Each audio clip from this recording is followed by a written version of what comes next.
भैया का हो एगो सामान ले लेबो।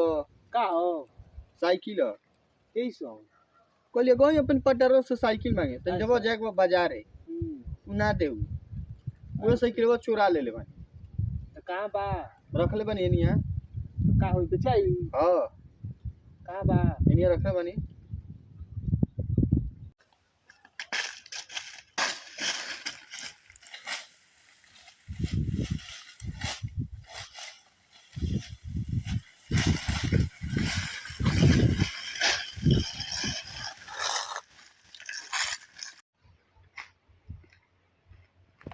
ये है साइकिल बा हां